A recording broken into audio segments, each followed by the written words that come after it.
రాష్ట్రంలోని అన్ని ప్రభుత్వ ఆసుపత్రుల్లో సమీకృత ఆరోగ్య రికార్డులను ఏర్పాటు చేయాలని ముఖ్యమంత్రి చంద్రబాబు ఆదేశించారు.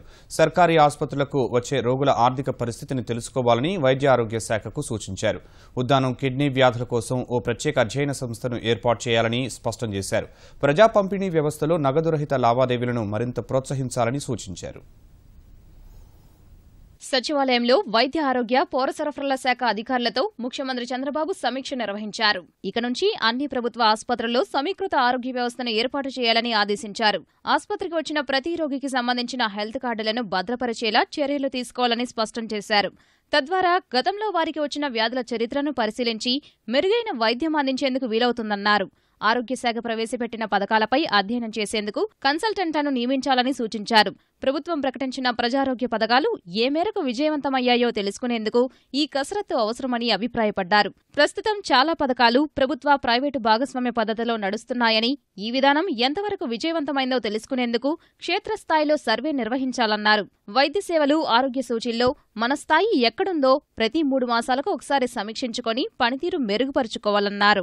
ఆరోగ్య కార్యక్రమం ద్వారా రాష్ట్రంలోని ప్రతి వ్యక్తికి ఆరోగ్య భద్రతను కల్పించాలని లక్ష్యంగా పెట్టుకున్నట్లు సీఎం వివరించారు. రాష్ట్రంలో 83% మందికి ఎన్టీఆర్ వైద్య సేవ ద్వారా చికిత్స అందిస్తున్నామని, మిగిలిన వారి వైద్య సేవల కోసం ఈ పథకం ప్రవేశపెట్టినట్టు తెలిపారు.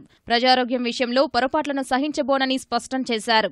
ఉద్దానం కిడ్నీ సమస్యపై అధ్యయనానికి ఓ ప్రత్యేక సంస్థను ఏర్పాటు చేశామన్నారు. స్థానికంగా కొందరికి డయాలసిస్ కూడా చేస్తున్నట్లు అధికారులు సీఎంకు వివరించారు. ఈ నెల నుంచి ముఖ్యమంత్రి ఆరోగ్య కేంద్రాలను రాష్ట్ర వ్యాప్తంగా ప్రారంభించనున్నట్లు వైద్య ఆరోగ్య శాఖ మంత్రి కామినేని సీఎంకు వివరించారు. అంతకుముందు పౌర సరఫరాల శాఖ అధికారులతో సీఎం సమీక్షించారు. చక్కెరపై కేంద్రం రాయితీ నిలిపేసిన విషయాన్ని ఉన్నతాధికారుల దృష్టికి తెచ్చారు.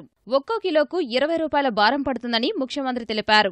దీనిపై కార్యాచరణ రూపొందించాలని అధికారులను ఆదేశించారు. ప్రజా పంపిణీ వ్యవస్థలో నగదు రహిత లావాదేవీలను మరింత ప్రోత్సహించాలన్నారు.